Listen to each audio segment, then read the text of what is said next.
This is episode 4 of Outlander Cast with Mary and Blake. People disappear all the time. Most are found. Eventually. Disappearances, after all, have explanations. Usually.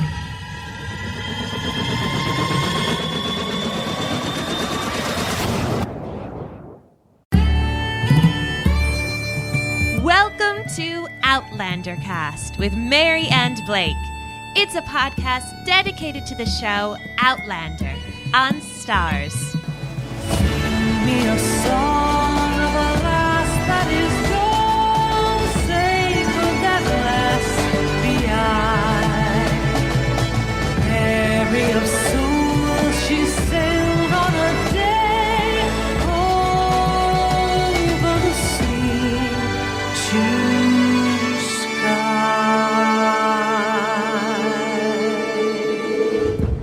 Hello, everyone, and welcome to Outlander Cast. I'm your host, Mary Larson. My name is Blake, and I want red shoes all of a sudden. I know, right? We should look online at Zappos.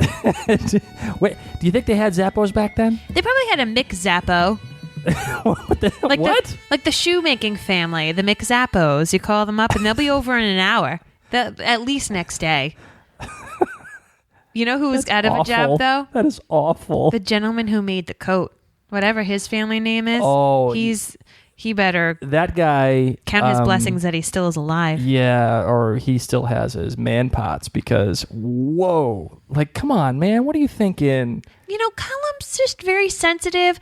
I, for one, hate trying on clothes. Like, you know. I do know. That's why I have to do Zappos. I hate going to the stores and going in the dressing rooms and trying on things, and then they don't fit right, and they bring out the worst in me, and that's what Colum is. You know, he just needs a McZappo to show up and give him a bunch of different options. Do you realize how awful that sounds? You're just making fun of an entire culture. I'm Scottish. I know, but that doesn't give you the right to just... I'm interested to know how Zappos got their name. I'm going to find out. Maybe it was a family name. Oh my God. Who knows?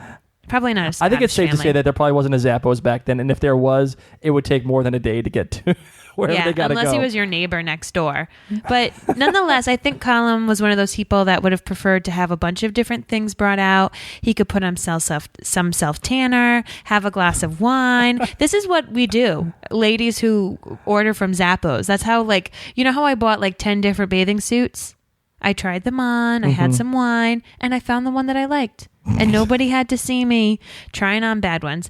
Anyway, let's jump into this week's title of Outlander. It was called The Way Out. Yes. So, my darling Blake, who is the non-book reader of us two, what do you think this title meant? I think it means, clearly it refers to Claire's great emphasis and like epiphany that, oh my God, there's this story at the end of the show, and that there's this story of these people and these women who touch the rock and they fall in time and they go back, and she says, I'm going to do whatever it takes, even if I have to die, to get back to Frank. And that's her way out. But I also think there is two other levels here. One, it refers to how she is relating to Colum and how she can get out of his trap. She's trying to like gain his trust, and that's her way out. At least that's the way that she feels. That's her way out. Her way out of his trap. His fake prisonership of her. Yeah, you know what I mean. But my conspiracy theory person in me says this. This is her way out of being with Frank. Oh, I know she says, "Oh, I'm gonna get back to Frank," and da da da da da da. And you know, I kind of believe her. I do. At least I want to believe her because I'm totally Team Frank. But I think when she starts flirting with Jamie, which was so freaking overt, by the way. Are we 7? she was tipsy. Oh my God! Hey, here's an idea. Let's just keep getting hammered. Well, that is one of Claire's ways that she deals with things. Oh my God, girl, just keep drinking. And it's not like they have Aquafina. or Fiji or even Poland Springs. They're not offering her some water. I don't even know if the water there was like clean and drinkable. Yeah, I'm probably not drinking 1743 Scottish water. No. And I'm probably neither not is doing it. Claire. Probably knows what bacteria is in that water, so she's like, if it's water or wine, I'm gonna take the wine, and it will help me get over the fact that I've time traveled, because she still can't handle it. So ultimately, I think this is the conspiracy part of me is saying that this is her way out of being with Frank. She is starting to get this kind of like little flutter in her pants about Jamie, and I think internally she's like, I'm not sure if I really want to leave. And this is her way out. I don't know. That's just a conspiracy part. Interesting. Of me. Nice theory. So for those of you who might be new to Outlander cast, I, Mary, am a book reader, and Blake is not. So this whole podcast is spoiler free. It's the way to be. And for those it's specifically dedicated to just the TV show. Yeah. We're not going to sit here and be like, oh, the book's this, oh, the book's that. There is a benefit to that. There are some shows out there that are like that.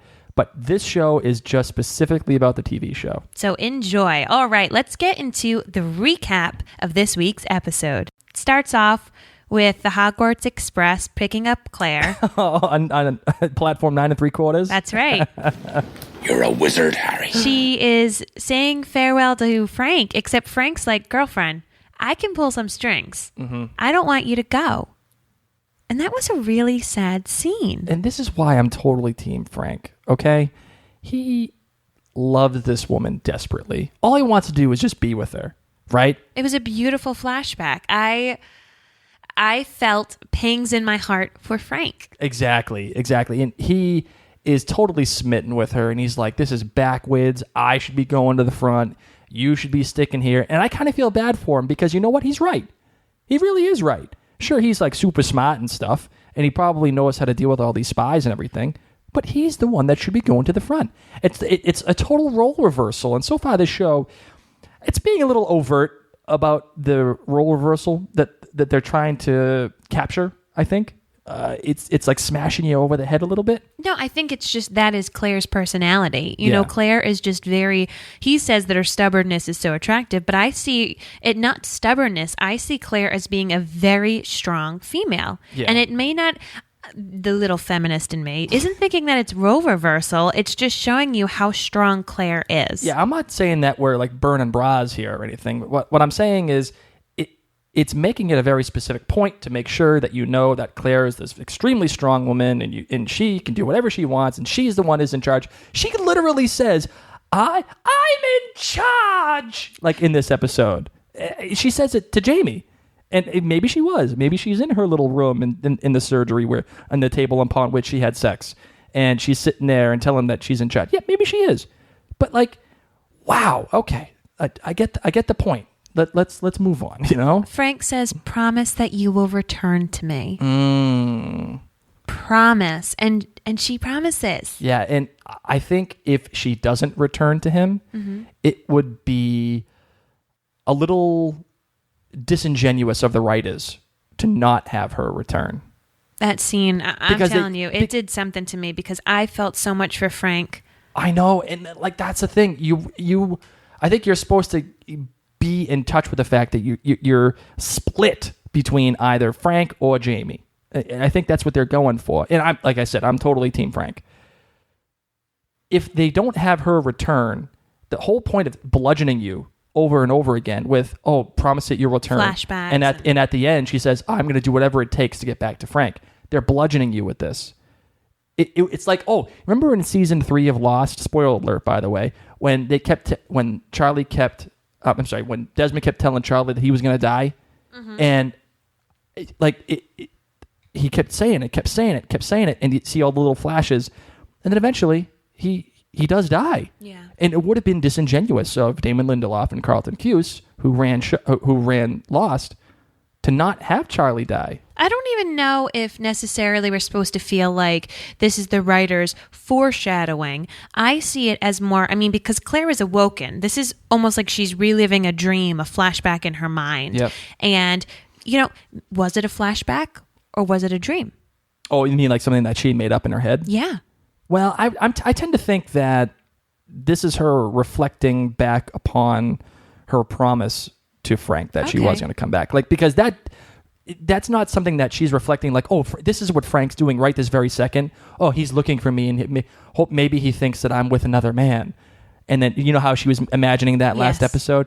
No, I think she's recalling back to something that actually happened like before they went away. I loved that scene. I did too. I think that it really did a lot. And I don't necessarily see it as the writers throwing it into your face. I see it more as Claire's motivation. And you know, one interesting thing that they're doing here too is they're taking the film from the 40s, like the scenes from the 40s, and they're draining all the color out of it. It's like sepia or how do you sepia? Sepia. Sepia. What? I was getting fancy. Is it sepia and Sephora put together? Oh, I love Sephora. Oh, goodness. Well, they're draining all the color, right? And they're almost like muting and softening the picture right in front of you. Yeah. And then, okay, when she gets back to Scotland in the 1740s, all of a sudden it's bright and it's colors and everything's vivid. And I like what they're doing there. It not only does it give you a good difference. Distinction. Yeah, it makes it distinct. I like that. Yeah. She gets woken up by a really cold bath with Mrs. Fitz.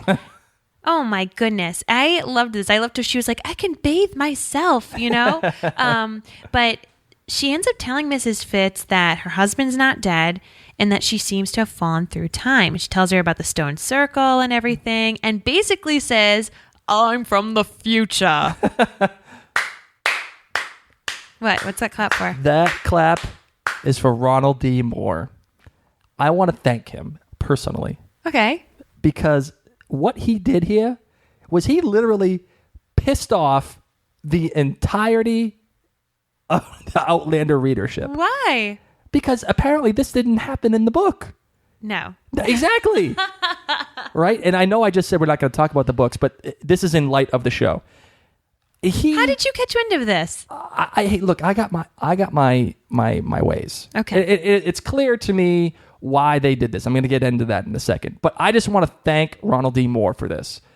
Because he pissed off the readership so that they were like, I gotta see this episode. I can't believe they changed this. Because you see her say that in the preview of last week, and then you see Mrs. Fitz yell, "Witch!" Yeah, you're a witch. And then you have people like me who haven't seen who haven't read the book. I'm like, oh my god, dude, he's gonna go that. They're gonna get to this that quickly. Oh my god! But you find it was just a daydream. Yeah, and I like why they did this because eventually they introduce Father Bain. And all I can think of when I hear Bane is like, oh, the darkness. I grew up in it, from The Dark Knight Rises. Yeah. That's all I could think of. Do you feel in charge? No, and he's kind of like Bane. Anyway, they needed to introduce this character, right?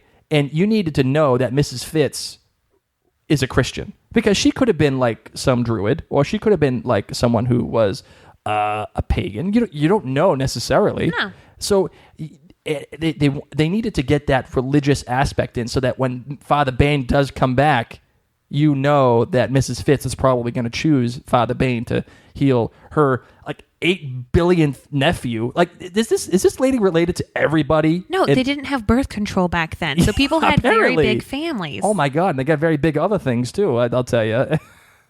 What? From my female parts. Bosoms? No.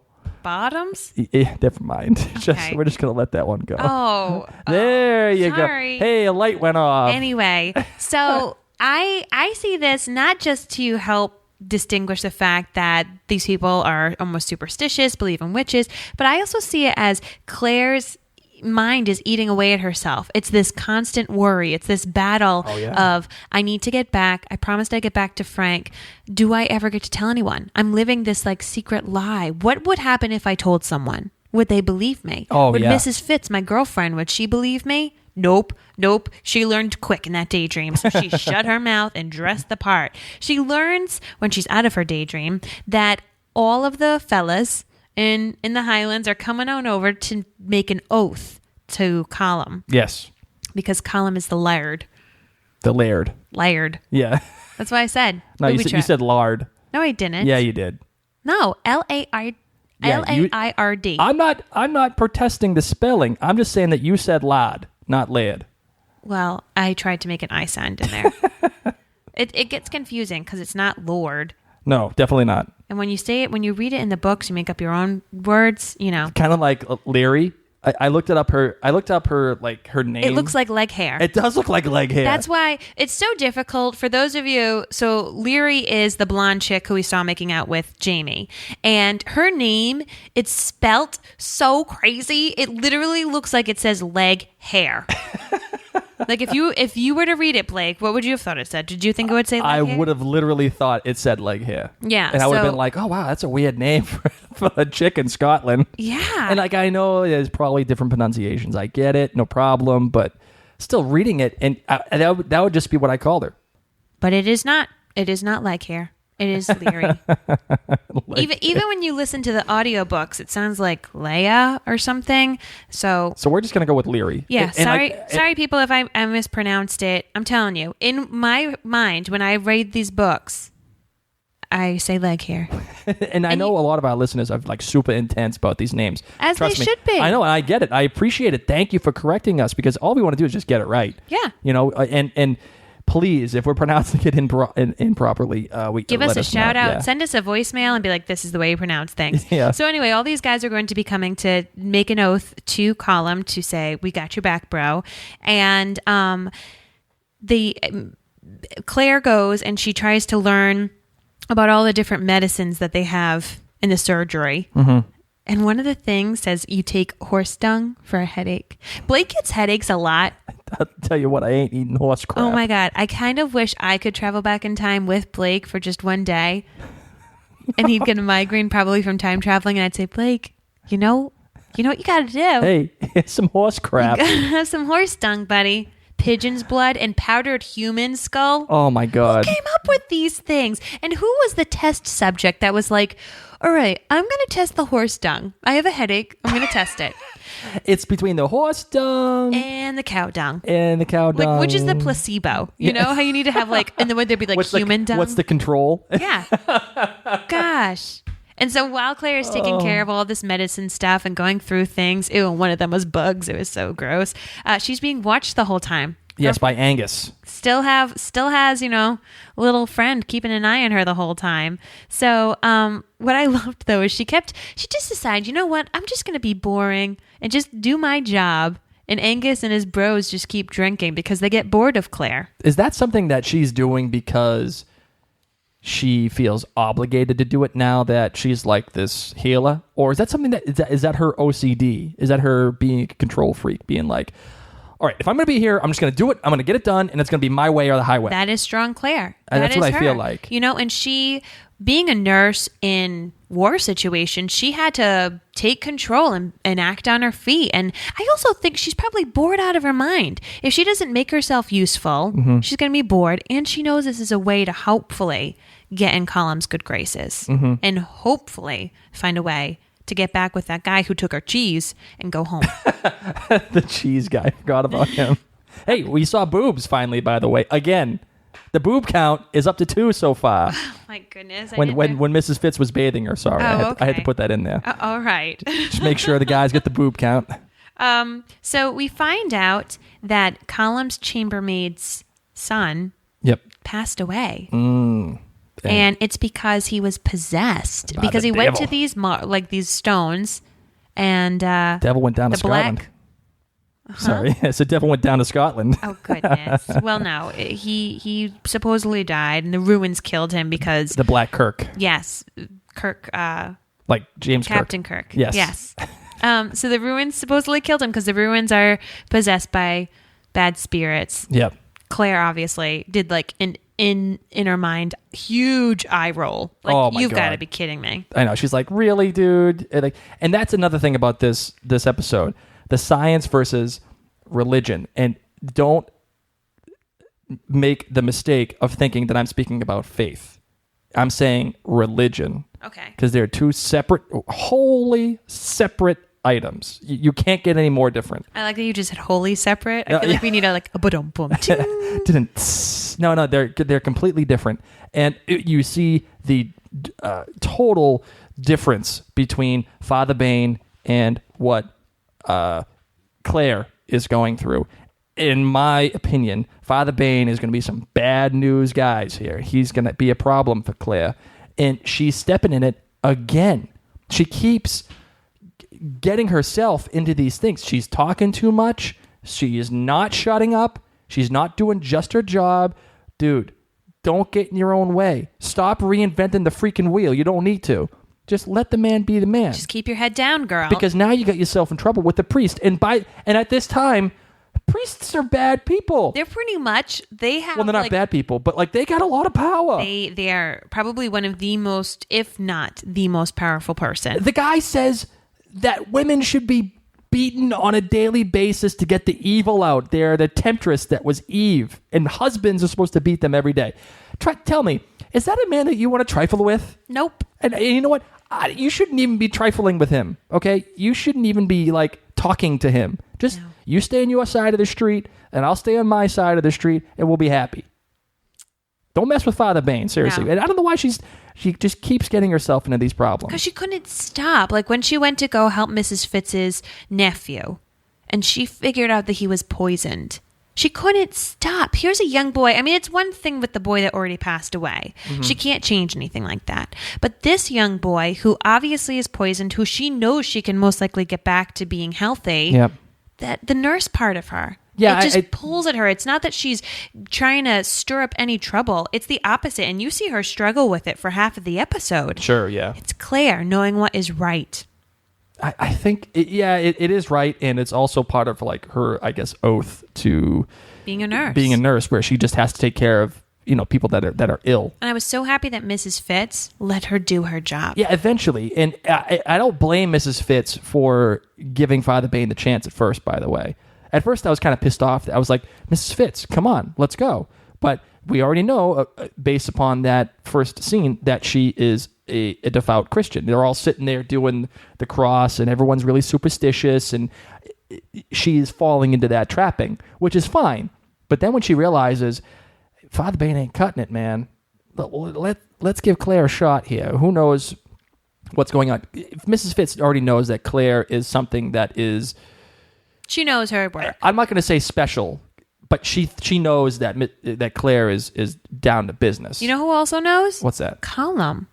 Yes. So he invites her up. He invites Claire on over to massage her legs, and he says, the old healer used to do this. It made the pain go away a little bit. Mm-hmm. And Claire looks at him and is like, buddy, I want to rub the base of your spine. That's going to help a lot. And for those of you who have never had that area of your spine rubbed, oh my gosh, it's like the best thing, especially if you've spent a day in heels, which, let's be honest, that is torture.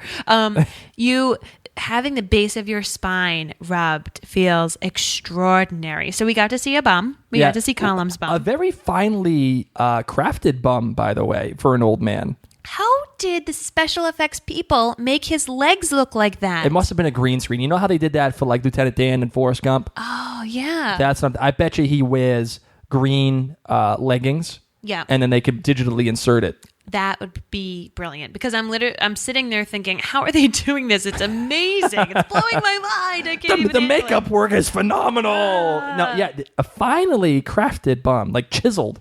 I am willing to bet that was a stand-in. A stand-in bum? A stand-in bum.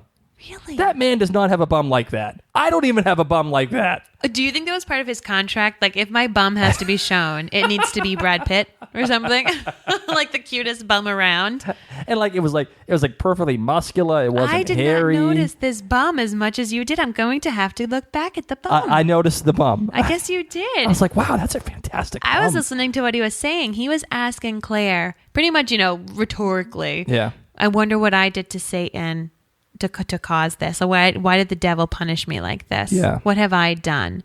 And I think that was really sad. I think, is this Colum being kind of creepy, or is this Colum like really like needing help? This is Colum, the massage. The massage with the bum and. Oh no, he needs help. Yeah, you think so? He needs help. Remember how she said that he was close to. He doesn't really have that many more years. That she's seen this and she's surprised he still is alive. Yeah, where he's he is on right borrowed now. time. Yeah. Yeah. So, if your legs, as I said, I walk in heels and I'm in so much pain. If my legs pretty much were like a whole high heel. I would be crying. I'm surprised Colum doesn't cry.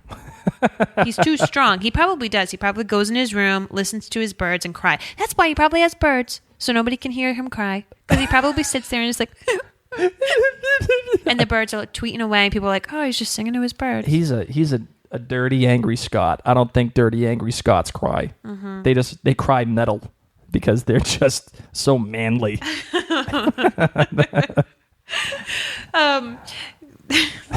Sorry, you know who's manly? Who? Me? You, but Jamie. Jamie was dreamy in this episode, and not just to me, but to Leary. We get to see that Leary has a hankering for a hunk of Jamie. Claire's sitting down next to her, getting her drink on, is what Claire does, just hanging out, trying to see the new musician. And Leary cannot take her eyes off redheaded Jamie. And, oh my God, I'm beginning to not like Claire. Blake. I'm beginning to not like Claire. She can't help that she's drinking. There is no Aquafina in 1743. First of all, you should have already learned your lesson when you got hammered in front of Colum and you missed breakfast with Mrs. Fitz last episode, no, but right? Didn't you hear her? She was like, I really like this wine. She can't help herself. I want to taste it. Even Jamie was surprised. He's like, yeah, not many guys could even go past 2, and you've already had 3, girl. Girlfriend knows how to drink. We saw in the first episode, and she was like, hallelujah, war's over. I'm going to drink me a bottle of champagne. But not only that, too, she's like trying to set up Leary with Jamie. Yeah. And to me, that is like schoolgirl like ways of trying to get in closer with the guy that you kind of like. No. Come on now. You want to know what it is? What? If you set him up, he can't tempt you anymore. You think? Oh, you really think that's the way that it goes? When I saw that, that's how I took it. I didn't take it for, ooh, I'm going to sit closer to Jamie. I took it as, here's a cute girl. Jamie's been a good friend of mine. I'd love for him to get some action. But if he's also taken, he's not going to be as alluring to me. But you and I both know that women have an intuition on when men like them, right?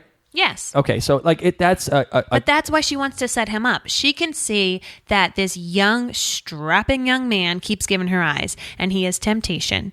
And she's thinking, you know what? If he wants to get it on with someone, why don't you get it on with Leary? She's right here. She's willing and able. Sure. And if he is taken, and they can go on their merry little way, I can go home.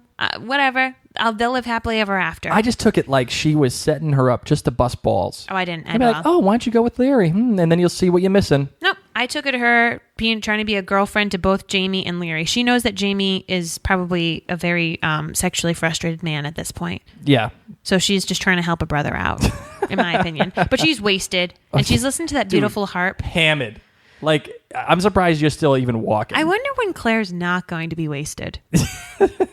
Is there a difference between wasted Claire and non-wasted Claire? Like, I don't think that there is, because all she does is Flashback Claire? Yeah. I think flashback Claire is usually sober. Scotland Claire, not so much. If the only option is disgusting well water or eating horse dung, I would drink that beautiful wine. The Rhenish, well. Why not? Hey, Fine. Maybe they're just waiting for apple season so they can make apple cider. And then she'll just drink a lot of apple cider. It's probably just not in season right now. Well, Jamie finally sees that she is just totally blitzed. And he's like, hey, you know there's like white girl wasted? Oh, yeah. She's English girl wasted. We should call it like Sassenach girl wasted. Sassenach wasted. That's what we're going to call it. There we go. She got Sassenach wasted. And Jamie's seen this. And he's kind of like, hey, you want to go check out my dressing? My shoulder somewhere? hurts. Yeah, my shoulder kind of hurts. You want to help me out? And I thought Jamie was being kind of creepy about this. And I was kind of like, oh, he's going to take her downstairs and you know do what? whatever. No. But you know what? He's the perfect man. Jamie is just perfect. Jamie is not perfect, okay? I don't care what anybody says. Stop. Sorry. He was being a little rude to Leary.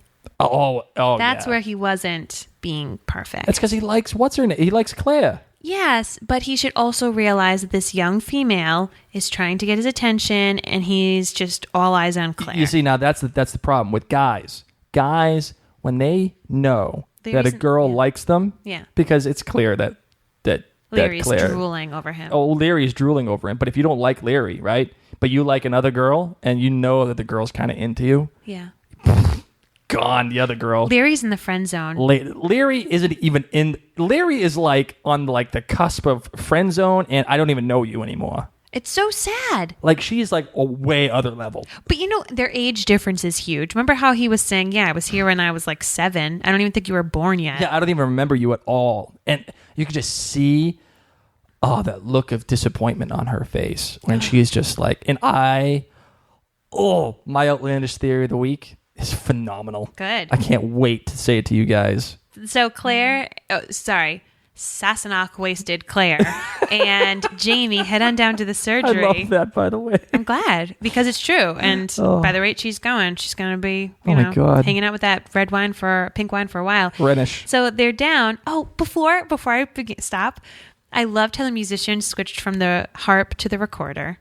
2 of my favorite instruments. Oh my God. There was some beautiful recorder playing. I need to find out who the actual musician is. Sure, yeah. If any of you actually know who the real life musician is, we could probably please, Google it. Yeah, Google it. Tell me, because I want to talk to him. I hope he speaks English. I mean, he was just singing in Gaelic, so hopefully he speaks English. I'm sure he does speak English, darling. I know. I really want to talk to him. He was very talented. So Jamie is down the surgery, and he's like, "Listen, I just lied. You're wasted. You're Sassenach wasted, and I need to take care of you a little bit." And Claire's like, "It's all right. Let me check your dressing anyway." And it becomes like, I wish that they had Let's Get It On playing. I know that Marvin Gaye wasn't born in 1743. No, I don't think so. But that's pretty much what was happening. She was unbuttoning him, which is interesting. He can unbutton his own shirt, Claire. Oh, yeah. Yeah, no, he's perfectly capable. He knows exactly. And she's like, oh, yeah, it's fine. It's not pussing or whatever it was. Come on, girl. You know what? Only Claire could think pus and scabbing was sexy. Yeah. Because the way she was saying it was as if she was saying, I can see right into your soul through your eyes, and your amber hair just drives me wild. But instead it was, there's no pus, and the scar looks great. Really, Claire? Come on, That's girl. sexy talk, but I guess to a nurse who's Sassenach wasted, it is. And I'm so glad that they did not kiss, or they did not do anything. They just keep teasing this relationship. Who do you think did the least amount of initiating? Oh, Jamie. So you think Jamie was being a good guy? Yeah, I do. Okay. Because then I did at first think he was being like kind of shady. Yeah. But then I realized he wasn't. He actually was kind of being like, all right, you know what? I got to get you downstairs so that nobody either, 1, takes advantage of you, or 2, you make a fool of yourself. And he could have taken advantage of her. Yeah, sure. And he didn't. And like he kind of wanted to. You could see it in his face when she's unbuttoning the shirt and he's giving her the look that I'm looking at your lips because I want you to know that I know that you know that I know that I'm going to kiss you. Yeah. That was happening. I want you. But he didn't do the 90. So bad. He didn't do the 90-10 move. No. Oh, good job. Good Beatles reference. You're welcome. That's my girl. I got you. All right. Let's talk about Dorothy, Wizard of Oz, Love Your Red Shoes, Geillis Duncan. Oh, Geillis. Geillis? Or is it Geillis? They say Geillis in the show. Should we say Geillis? Yes, we should do what's right. All right, Geillis. All right, Geillis was what it is. Geillis Duncan. Geillis Duncan. Who is loving to pick her some flowers. Girlfriend loves botany just like Claire. Mm-hmm. And she tells Claire a little bit more about this evil possession stuff that's going on. Yep. And Claire's really questioning her. She's like, listen, Geillis, I know you're smart. Like, I really know you're smart. Do you really think that boy was possessed? And I loved the things that Geillis said. She said sometimes there's powers beyond what we can hear or touch, powers of magic that have no earthly explanation. Mm-hmm. I feel like Geillis, there's a lot more than meets the eye to this woman. But she says the people believe the boy is possessed. Yes, that's true. That's true. But that, to me, the earthly explanation thing, that is not about the boy. That's about Claire. What? That's about Claire. Guaranteed. And I feel like Geillis knows something's up with Claire. You know who has my favorite accent? Who? Is Geillis. Oh. I could listen to her talk forever. It's a very playful accent. It is. It is. I want to interview her because I just want to hear her voice. I want to hear her do that. Playful is the right word. Yeah. It's got a little bit of a bounce. Yes. A little bit. And I know that while reading about the dialects and how people need to be speaking in this, I know that the Highlander kind of is a little bit more sing-song, but I love the way that she speaks. Yes. You know what else I love? What? Infinity scarves. Oh my God. Anyone else lusting after Claire's gorgeous scarf? I need to find someone on Etsy, or if any of you could make that scarf for me. It probably would take up like my whole face because it's so big. But that brown scarf that she wore this whole episode. Did they actually have infinity scarves back then? Yes. Or is that like a mistake by No. like the crew? No, they totally made them. Oh my God. Do you see how cool like her hand glove things or arm gloves Oh, were? those were super awesome. So if they could make those cool things, you know that they made infinity scarves. Oh my God. I love that infinity scarf. And this is where we get to see the red shoes. Oh, the red shoes. Gosh, the amount of things that I want in my closet already, just by the third episode of Outlander, between Claire's blue coat in the first episode, now Geillis' red shoes, and this brown infinity scarf, I want them all. Love it, love it, love it. Mm-hmm. Before we leave totally the possession talk. Oh, yeah. When Thomas, Mrs. Fitz's nephew, gets diagnosed. I loved when Claire went in and said to Mrs. Fitz and to Father Bain that she had once been told that her healing skills were a gift from God. Oh, yeah. She says it to, I think it was Angus. When he was... Who was it? I think it was Angus. Okay. And she's walking into the town. Yes. And he's like, Colum's going to be pissed off that you're doing this and yada, yada, yada. Let the priest do his job. And she says that. And you just see his face like, whoa. Oh. And he does the cross on his body and Yes. everything. Like he was like, all right, you know. If you tell me that, and the poor kid is tied to his bed and he's just a whole pile of mess. He's like tripping out because he ate some weird leaves. Ew. You know, I'm glad people don't eat leaves like that anymore. Mm-hmm. Dumb kid. Just no leaves. Like if you know things, maybe they just didn't know it was poisonous. Oh, they didn't because it was a foreign species. It was from Germany. Oh, wait, no, not Germany. Prussia. You know, because Germany didn't exist at this time. Oh my god. Good thing she knew that. If I traveled, I would be like, Germany. And people would be like, what? And I'd be like, Hitler? Yeah. Oh, okay. Oh wait, you don't know him. Oh. How do you not know him? Do you not read the news? And you would have died immediately. You know who wanted to die a little? Who? Jamie. Because Why? he was so embarrassed because Leary was no longer in the friend zone. Oh yeah, no. See, no, Leary. This was one of those things where you felt bad for the girl. For Leary? Oh, when she was yeah. making out with Jamie, I did not feel bad at all. No, I felt bad for her because as a guy, I know what this is about. What? This is about the man has got needs, and he knows that Leary's into him. So what happens?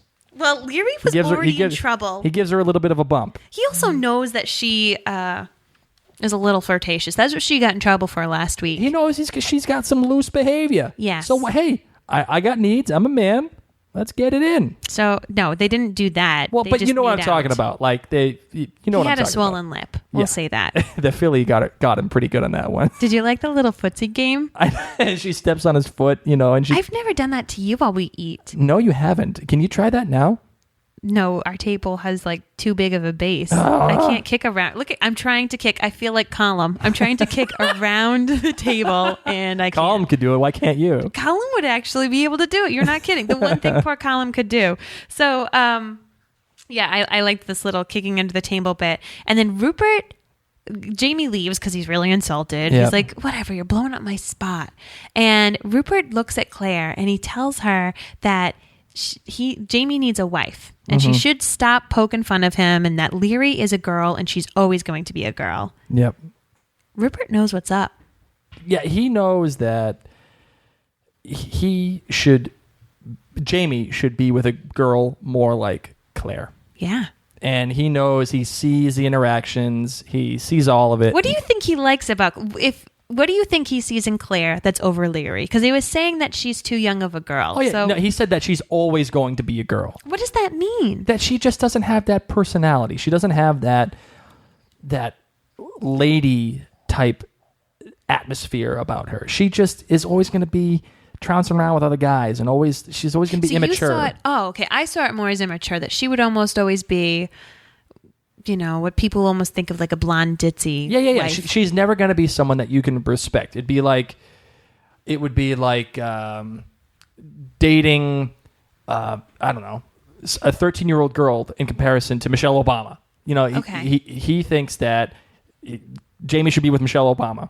Okay. As opposed to, some Dana Brody from Homeland, Okay. Excuse me. You all right? Yeah, sorry. Okay. Claire has another interaction with Dougal. Oh. Claire and Dougal are not BFFs. Definitely not BFFs. Mm-mm. You know what? They're not even friend zone. But it's a cute interaction, kind of. Yeah, he kind of gives her the business a little bit. And she's crying because she's missing her husband, and Yes. she's realizing, you know what, I am a good wife, and she's sad. She misses Frank, and Dougal kind of sees her crying a little bit. Yeah, and he to me, Dougal is a good man. I think he's just trying to do what's best for his little castle. And Well, it's not his, but you know what I mean. Like he's basically in charge when his brother is the laird, but Dougal's the muscle. And I think he also knows that there's more to Claire. Yes. But he also is seeing that she's also human, and he wants to take her to Geillis.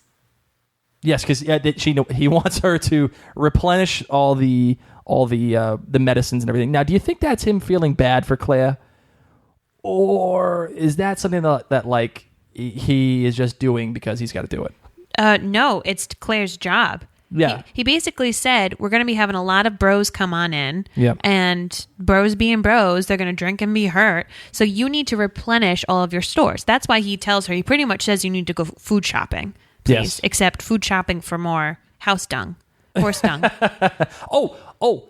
I forgot to say this. This is when, before we see like Dougal and everything, we see Jamie and Leary kiss. Yes. Right? And then they have that voiceover. The voiceover of, it's not that I was jealous of her. It was more that I was jealous of their intimacy. And, okay, I got a couple of problems with this. This is starting to be why I don't like Claire as much as I probably should. She's not saying that she is jealous of the girl, but she's saying that she's jealous of the fact that they're being intimate. And that's all she wants for Jamie right now. Like, that's all she cares about. And all this flirtation is just caring about intimacy. And I feel like that's a little inappropriate. Like, I know you got sexual urges, girl. Clearly you are a very sex-driven woman. I get it. No problem. But really? Well, this is in Claire's mind. She's not saying it to anybody. And we all know that Claire is a very, very, very sexual woman. And she's now been without getting her needs met for quite some time. Yeah, I know, but like still, like... I don't think it was bad. It was a voiceover. It was her own internal monologue. Now, if she was sitting down, drinking some wine, and saying this to Mrs. Fitz, saying, I wish I could get laid. I'm really jealous right now. I'm horny. That would be inappropriate. Yeah, a little bit. But instead, in her own mind, she was like, man, I am jealous because I could get some right now and I can't. And girls got needs. That's all it was, in my opinion. And I also want to say this too. The voiceovers, I'm done complaining about them. Okay. I'm accepting them. Good. In fact, I'm going to support them. They have become more seamless. But not even that. It's just like everybody hates on the voiceovers. And I'm done. I'm done hating them. Because clearly Ronald D. Moore is a lot smarter than me. And he's decided these voiceovers are important. And screw it. I'm going to go with it. I'm going to be a supporter. I'm blazing a new path. If you want to join me, come right behind me. I like it. All right. Sorry. It's all right. You know who has needs too? Who? Geillis Duncan, except her husband farts a lot. Oh, my God. So she acts really sweet with him. Okay, why is she with this tool bag? Geillis. Probably because he's powerful and rich. Do you think that she was like some kind of like bad She's like news a gold girl? digger. Oh, you think she's a gold digger? Did you see those red shoes? And did you see the shoes that Claire had to wear in the episode before? Mm-hmm. I think Geillis was like, if I hang out with that guy, I'm going to get me some red shoes. Geillis is a manipulative little wench. Really? Yeah, I'm starting to not like her either. Uh-oh. I thought you liked her. I do. No, I do like her, but I don't trust her with any ounce of my body. She is bad news, and I don't trust her. I think she's very smart. She is smart, but she's manipulative. Who's she manipulating? Well, clearly she's manipulating the husband into making sure that the boys, the kid who stole the bread. I would have done the same thing. I know. I'm just saying this is showing her character. And also, she's asking her husband to be merciful. Sure, but she's not saying, sweetheart, come on. Like, the kid's just a boy. Like, he stole a loaf of bread. That's come on. what she did say. But, like, she was being all sexy about it. It's her husband. Yeah, come on. You know what? If you came up to me and was like that, I would have been like, hey, that's their relationship. That is their relationship. But she gives him peppermint for his farts. And by the way, I love all the fart sounds, by the way. That was great. Why is he farting so much? Well, maybe he doesn't, he's got problems. Maybe he eats some chili. I don't know. Maybe he had some beans. I don't know. Well, I also think that she's manipulating Claire a little bit. She's manipulating Claire, or she's trying to. She's trying to find out where Claire is coming from. Which leads me to feel that she is once again pretty smart. Sure, but I'm not saying that she's not smart. I'm saying that she's manipulative. And she's trying to, I think, further her own goals. Especially as it relates to Claire. I don't trust her any ounce. No, not 1 ounce. She ends up talking to her husband and telling him, please be lenient. And so he has to spend like an hour hanging out, being embarrassed, with his ear nailed to that post. Yeah. Ouch. And Claire is sitting there looking at this like, oh, this is barbaric. She is. She is not okay with it. And who comes to the rescue? Oh, Jamie, of course. And I love how Jamie and Claire didn't even have to have a full-out conversation. It was like, you have strong fingers, don't you? And he was like, yeah. And he thought he kind of thought it was a little come on. And she was like, no, go rip that out. I'm going to pretend to faint. Yeah. It was perfect. It was good. It was great shot. Perfectly written. Nice job. They could have had like the voiceover telling the whole plan and everything, but they didn't. No, they didn't need to. They didn't need to. They just you understood what was happening. And then Jamie and Claire said, you know what? We're rebels right now. Let's go to the Black Kirk. Let's do this. And I liked when Claire was asking him different questions, and she said, why would people feel this way about such a beautiful place? And he said, Satan is clever. Yes.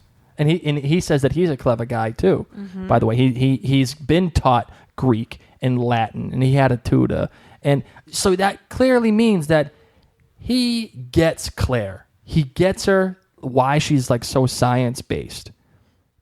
But he also says, "But I am from the Highlands. I'm superstitious, and I came here to prove my manhood once a long time ago too. And I came here and I ate berries and wood garlic. Yep. And that's when Claire puts 2 and 2 together, looks for the wood garlic, finds Lily of the Valley, and saves the day. Which, by the way, for Breaking Bad, if you remember Breaking Bad, spoiler alert, that's the plant that Walt gives the little Mexican boy at the end. Oh. That's the same exact plant, by the way. Lily of the Valley. Lily of the Valley. Oh, wow. Well, Claire comes in and... Is it Pastor Bain? No, Father Bain. Father Bain says he smells the vapors of hell on her. Oh, this is bad news. What do you say to that? You say, I'm sorry, I've been playing with horse dung? Like, what do the vapors of hell smell like? I should say that. I mean, like, I wish I had someone I didn't like so I could say that. I smell the vapors of hell on you. Like, that is like some serious fighting words. That is. Like, you're not playing around when you say someone's got vapors of hell surrounding them. And she gives him the business. She's like, back off, bro. I got this. I'm here. I'm taking care of it. With my little elixir. Fingers crossed it worked. I liked that voiceover when she was like, I don't really know. I don't know how much I gave him. If I got the amount wrong, if I did one thing wrong, this kid's going to be dead. And luckily, it pays off. And Mrs. Fitz, she earns Mrs. Fitz trust. She does. Here. She gets it. And, now she's dubbed kind of like the miracle worker, yeah. Which is really cool. But it's also bad. Yeah, because now people don't want her to leave. And people are staring at her like, whoa. Hey. Like, what? Instead of just being under the radar, don't get too much. Don't go crazy here. If I'm in 1743, you know what I'm doing? What? I'm shutting the hell up. I'm not saying anything. See, I think Claire's a lot like me because you know how you tell me all the time, mind your own business, shut your mouth, don't get involved in these things. Yeah. And then I do, and sometimes it blows up in my face. I know. I'm not even going to mention any of them. Sometimes. All the time. Okay, thank you. Okay, so maybe this is why I love Claire because I relate to her a lot. When I see something that needs to get fixed, oh gosh, like guys, there's one time recently at a wedding, the saxophonist, his microphone was pointing in the wrong direction. So I just left my dining table and I went and I fixed his microphone. No. She's making it sound very simple. No, this wasn't this simple. She goes, should I fix the microphone for him? I'm like, no. I asked Blake for like 20 minutes. She was like a little kid. She was like a little kid looking at it. I'm a saxophonist, looking at me, guys. looking at the thing, and you could see it brewing in her brain. She's like shivering over it, and her legs are shaking, and she can't help it. And then all of a sudden, without saying anything, you know what she does? She goes and fixes it. I was just like Claire. Oh my God. I saw something that is my profession, is my job. Being a saxophonist myself, I saw a need that needed to be fixed. I saw someone who needed help, and I went and I fixed it. Let's talk about Father Bain real quick. All right. Father Bain is none too happy with Claire. He's mean. In fact, can you imagine his setting or the way that he feels? Someone came against the church and was like, you're wrong. I'm going to take care of this. And not only do they say that, they actually do it. And worst of all, it's a woman. This guy is going to be bullcrap. I mean, he is going to be... Luckily, this is not explicit podcast because I would have said something else. He is not going to be happy. And they are setting this guy up, in my opinion, to be a much larger foe for Claire than Blackjack Randall, in my opinion. Really? Oh, yeah. No. This guy is bad news. Oof. Because he has a far greater reach, in my opinion, than Blackjack Randall. So we have a new antagonist. Oh, yeah, definitely. In fact, I think he's probably more dangerous to Claire than actually BJR. And we have a possibility of escape for Miss Claire. At least a hope that she can go back to the Stones one day and go back to Frank. I think so. And probably... she's going to run into trouble with BJR out there. Somewhere, some way, somehow, she's going to run into him because we all know that he's lurking out there and he's trying to find these Scots. I think that might bring BJR back into the fold, but it's still not going to be as dangerous as the priest. It's just not going to happen. And last, but certainly not least, we have Claire, who seems a little bit interested in Mr. Jamie McTavish. Yeah. Ugh, God. Why are you having a problem with this? Well, because first of all, like I said, I've said a billion times this episode, I am Team Frank all the way. Okay. I'm tired of this whole Jamie's perfect. Oh my God, my heart's a flutter. My pants are on fire for Jamie and Claire. Because you know what? I'm really not. Because I feel bad for Frank. I mean, we started this conversation feeling bad for Frank, and I think we should end it feeling bad for Frank. Because this guy's done nothing to deserve any of it. You're right. You know? And all he does is love Claire. And what does he get for it? Nothing. In fact, she's out there flirting with another dude. 200 years before he's even born. Yeah, and this is probably what is going to push Claire into Jamie's arms. You want to know why? Why? Here's the idea.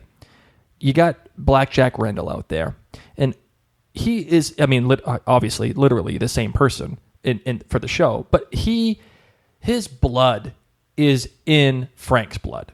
Yes. There's a part of Blackjack Randall and Frank, whether or not it's suppressed, whether or not it's something that is part of him that he doesn't want to acknowledge, it's there. And I bet you the bottom dollar that Claire, every time she sees BJR, she's thinking of Frank. And then she's going to start putting the two together. And I think that's what's going to drive her into Jamie's arms. You know, I think that's going to be the problem. And ultimately, even though she says, oh, well, I'm going to do anything I can to get back to Frank, that's going to fall apart. That's going to fall apart because she's going to try to escape. They're going to get her. And she's probably going to run into Blackjack, and that's going to push her into Jamie's arms. It's going to be a problem. Well, now that we have your take on what's about to happen, let's get into our listener feedback.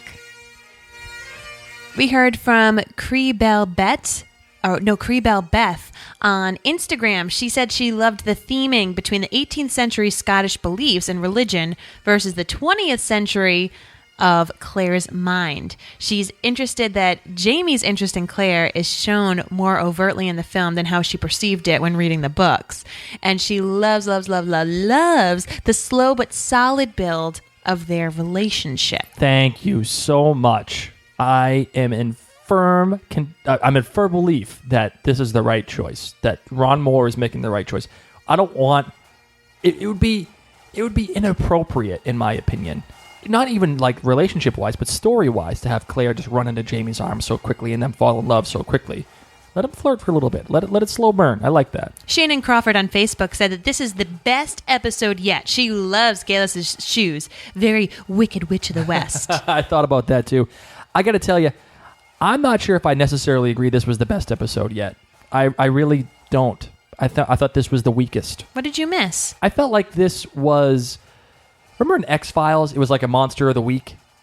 I don't really remember X-Files that much. Okay, well, like it just, they had to solve the Monster of the Week, Okay. in X-Files. And that's what this felt like. It just felt like it didn't really further the plot along. It introduced Father Bain. Okay. But other than that, it was a pretty static episode. I disagree. Okay. I may not say that it was the best episode in my opinion, but I think you needed this episode to solidify character development. Yeah, all right. Maybe that's a bad turn of phrase. Let's say this. I think this was a world builder. Very an important episode. Okay. So it may not have been your favorite because there was no Blackjack Randall. There were no big issues that you had to overcome. Yeah. But it was all about the relationship building. The building between Jamie and Claire, Yep. between Dougal and Claire and Geillis. And This is the one that got their hands dirty. that's right. And I also noticed, too, the direction of this episode was completely different. And why was it? Because it was by a different director. And it felt different. Mm-hmm. It was told differently. It had a different... It felt smaller. Yes. It didn't feel as cinematic. I thought the pacing was different. And I'm not saying that's all a bad thing. It was just different. But John Dahl, the director of the first two episodes, set my expectation level for this show pretty high because he treated it very much like a beautiful movie. And he treated the pacing like a movie. And this felt more to me like a TV show. Here's where I liked this in regards to differencing from John Dahl. I agree with you. John made it beautiful. Those scenes with the dancing, just the landscape, everything. I cared more about the characters in this episode than I had previously. Good. So I think that they each had different strengths, and I'm happy that they have different directors to bring this out. It's so needed. Marie Benson on Facebook says that she noticed the red shoes right away. And Marissa May De La Rosa Sutton says that she loved this episode. She always enjoys getting to know the characters. Jamie, an educated man. Mrs. Fitz doesn't take crap from Bain. Geillis is too curious of Claire. The show is settling nicely. All right, it's time to get to our tweets. Blake, what do you have? First tweet I got is from Becky Hughes. She says, getting the Glenlivet ready, of course. Outlander and Scotch Talk, and a little Drambuie from IT for the afterglow. Arcatral tweets that she started the day with an 8-mile run accompanied by Outlander cast. Whoa, And I don't will- even drive my car 8 miles. Right? And she's going to end the day with her kilted dear husband and scotch. You are a lucky duck. Danielle Mahoney tweets at us, I think Mrs. Fitzgibbons is becoming another favorite character with Claire and Jamie. She is a bad bleep. Yes, she is a bad bleep. I'll tell you that. Maureen says that there is great casting for the character of Father Bain, a fanatic, never a good enemy to make. Peggy S. says, Katrina's facial expressions are perfectly spot on, just like her accent, and the scenery is amazing. Marissa Sutton says that she's listened to episode 2 of Outlander Cast, and she wants to tell us thank you for keeping it spoiler-free and just about the show because she hasn't read the books, ... yet. I hope you start cracking those open, Marissa. It might be good to read in the interim period. Actually, Peggy sent us another tweet, and I wanted to get this out there. She said she's loving the chemistry between Sam and Katrina. His eyes say so much unspoken words and sentiment. Karen agrees with the chemistry, saying some funny moments throughout and a good setup for future episodes. Krista Thomas says she loves Outlander. Even changes to the book help movie a story long, but it does stay true to the book story too. The chemistry, again, I think this is a good theme here. The chemistry is red hot, like Geillis' shoes. Jamie C. sends in a outlandish theory. She says, I think Geillis knows Claire is not from 1743. She's very curious about Claire's origins, but in a different way than Colum and Dougal. And Jamie also won our tweet of the week. Yeah, girl. She said, one of my most favorite parts was with Murtaugh and Claire. I think he believes Claire is the one for Jamie. Oh, yeah, I think so too. Definitely, he knows that Claire is probably the best fit for Jamie because she can control. Well, she takes him out of everything that Jamie wants to be or can be. She makes him a better person, more fulfilled, and I think she's intellectually proper for him as well. Huh. But about the Geillis theory. Okay, are you ready for your outlandish theory of the week, Blake? Well, not yet. Hold on. Let me just say this. Okay. My Geillis theory is that Jamie is right.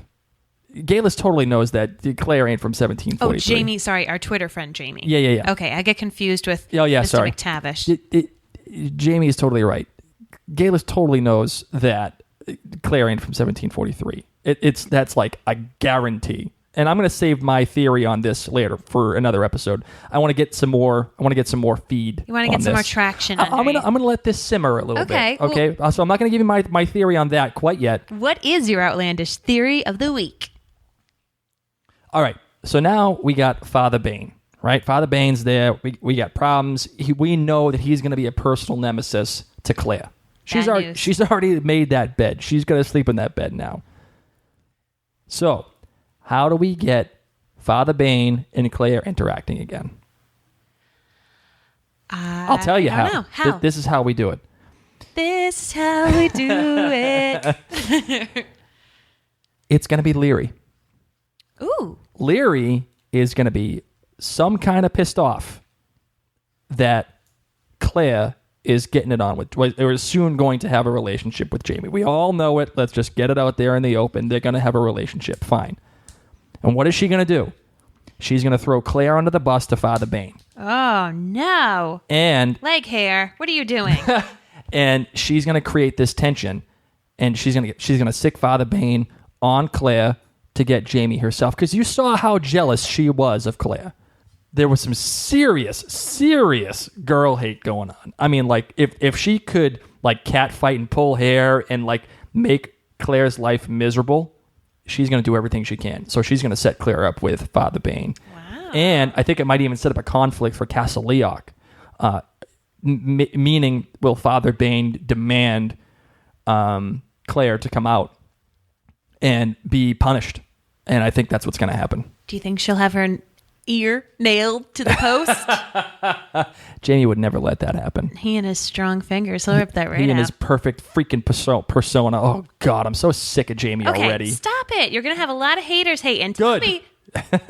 Ouch. Tell me, what was your favorite part of this episode? The favorite part of this episode... What was my favorite part of this episode?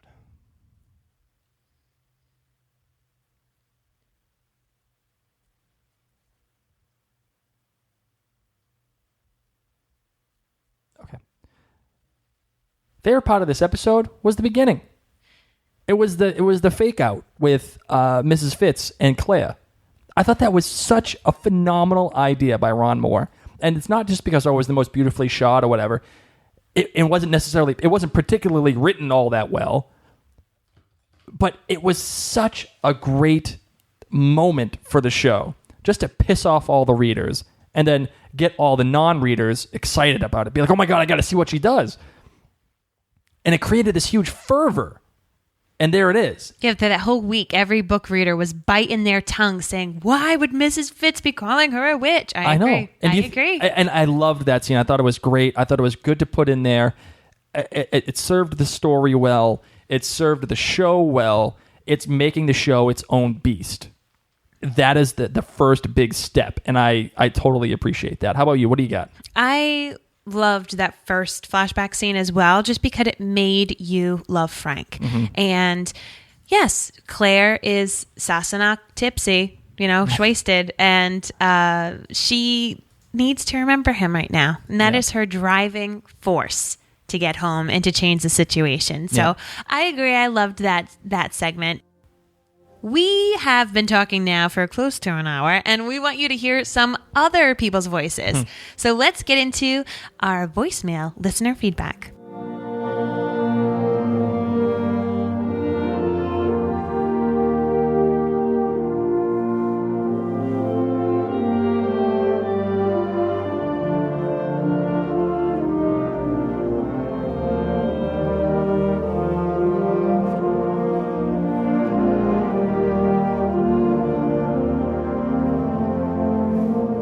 Hi guys, this is Marie Quiltnut on Twitter, and I just think listening to you guys are awesome. I love how Blake takes his little twist to it because he hasn't read the book. I think I'm more fascinated with what Blake has to say each week so that I can hear and see his perception of it. Plus, being a guy, we get a different twist to it. I also asked if you would read the books, and you said you would, but I want to alter my question. Would you consider reading the book in conjunction as you watch the show? Like, every 3 chapters, that they portray on the series, would you consider reading the book as it goes along? Just want to know what your thoughts are. Keep up the great work. I can't wait to hear your next one. Talk to you guys later. Thank you so much for the great feedback. It really brings a smile to Blake and my face to hear that. In regards to us reading the book and talking about the chapters in the book and how it might differ from the show, we are going to wait until there is a break in the show. Reason being, I don't know if Ron Moore has shot things out of order, and we don't want to do any spoilers. That's the big thing that we're standing behind, is that we want to be a spoiler-free show when the show is in season. So when the show is not airing, whether that's the middle break in the beginning of the year or actually in the summertime, when the second half of season 1 airs. After that, so we'll either be doing a book analysis in between the break or in between season 1 and 2. Thanks so much for the suggestion. Here's our second voicemail feedback. First of all, I would like to send warm greetings to all the Outlander fans around the world. My name is Krisha, and I am, as probably all of you, totally addicted to the show Outlander. I love all the characters in it, the scenery, the scripts, the directing, the editing, the music, the costumes, the atmosphere, all these awesome details and all little hints and secrets in it. In short, I love the whole idea behind it. But above all, I'm a very big fan of Tobias Menzies, so I hope to see more of him in Outlander as soon as possible, as Frank or Blackjack Randall. I really don't care because I miss him so much. It's not that he's not there, but it's just too short. I'm sure that's the plan anyway, but yeah, I'm so ready for more of both characters. Yeah, what's left to say? Well, I really love the show. I love Claire's journey and I love to be a part of it. And I'm so super excited to see where this journey goes. And yes, I just started with the first book, so everything is still a big mystery for me, full of surprises. But this is definitely one of the best shows I've seen in years. I couldn't agree with you more about being one of the best shows. It is beautiful and the character development is fantastic. And I'm really excited for you to become a book reader. You're going to love this journey. I just don't know your name, so I'm sorry. I would love to thank you with your name. So anyone who calls and leaves future voicemail feedback, please call with your name and tell us where you're from, because Blake and I want to properly thank you. You can even, if you want, leave like your Twitter handle or something, and so I can tweet this to you. I won't necessarily put it up on the voicemail, but I just want to thank you for taking the time to call. And if you would like to have your voice heard on Outlander Cast, it's super easy. You can just call our hotline, or you can go straight to our website, which is outlandercast.com. Click a little button and you can record straight from our website, which is pretty darn cool. Yeah, if you want to call the hotline, that number is 503-454-6730. Everybody, thank you so incredibly much for tuning in to this week's episode of Outlander Cast. The show would not be the same without you, so keep those tweets coming and Facebook feedback and Instagram. We absolutely love hearing from you. So there are different ways to reach out to us. You can head on over to our website. Once again, it is outlandercast.com. Check us out on the Facebook machine at Facebook.com/OutlanderCast. Find us on Twitter. We tweet a lot. Our handle is OutlanderCast. And how about some email, too? I always love getting those emails, guys. You can find us at outlandercast@gmail.com. And don't forget to head on over to iTunes. We wanted to tell you a great review that we heard from Emily Lill. She said, I must admit, I wasn't sure I would like this podcast after my first listen. I thought that Blake's not so subtle accent might get on my nerves a bit. But the more I listen to these two, the more I am loving this podcast. Blake's theories are quite entertaining and his Claire voice is spot on. That's right. It's my totally good Claire voice. Episode 3 had me cracking up between the cheese callbacks, Harry Potter shoutouts, and lighthearted banter between Mary and Blake. It's nice to have a humorous, not so serious discussion about the show. Keep on keeping on, Mary and Blake. Oh, thank you. Well, thank you so much, Emily Lay. And we also heard from Rachel Kuhn, who said, love this podcast. She almost passed this podcast up. Thank goodness I took the time to listen. I love how you two talk through the entire episode. We both have great voices, and I find myself nodding in agreement to many of your comments and theories. My books are in the mail, so I was thrilled when Mary said she wasn't going to be spoiling anything for us. You're welcome, Rachel, and I'm excited that your books are in the mail. You'll have to send me a special little tweet because I want to know what you think when it does come in. All right, everyone. Once again, thank you so much. Head on over to iTunes. Leave us a rating and a review. It honestly makes Blake and my day. Like, we call each other at work. We both have, like, real jobs. Oddly enough, we do have real jobs. And we call each other and we're like, oh my God, did you see? They like us. They wrote us a little message. Or if anyone ever has anything to say about us pronouncing something incorrectly, we properly go on and practice that word so that we don't mess it up. So thank you so much. Honestly, the feedback just means the world to us. And even if we do mess something up, call us out on it so that way we can get it right. I will always take criticism. Please don't ever feel like you're going to hurt our feelings. You won't. It's all in an effort to make this podcast and the whole community better. And speaking of that, if you haven't got enough Outlander quite yet, what I want you to do is go listen to other podcasts. I say this after each episode, and I cannot recommend to you enough to go listen to other podcasts, especially the Scott and the Sassenach. Alistair and Lonnie? Yeah.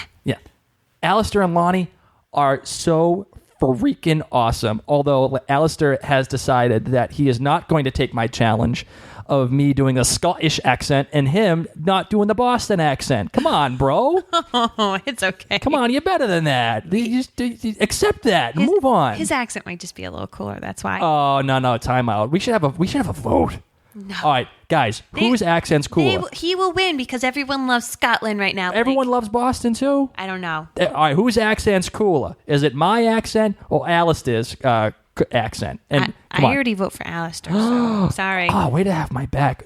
So, listen, they actually break down the story very well. They're great storytellers, so they know all the mechanics of it and how to do it and how to get it right.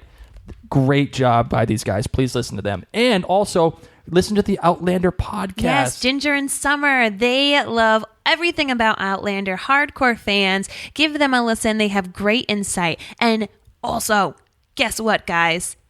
Executive producer Ronald Moore and his wife have a podcast. Oh, yes. That's right. I forgot about that. He goes through it pretty deeply. I mean, he's great about it. So you just go into iTunes, type in the word Outlander, go to the podcast section, and just geek out because, we have a long time to wait in between episodes. I listen to podcasts when I go for walks, when I drive, when I cook. I mean, you name it, I listen to it. So we want to spread the love. And if you can't get enough of Mary and Blake, where else can they find us, darling? We have a podcast dedicated to pregnancy and being a new parent. It is called Parent Cast. And we also have another podcast about the show The Leftovers, which is on HBO, and that podcast is called The Living Reminders.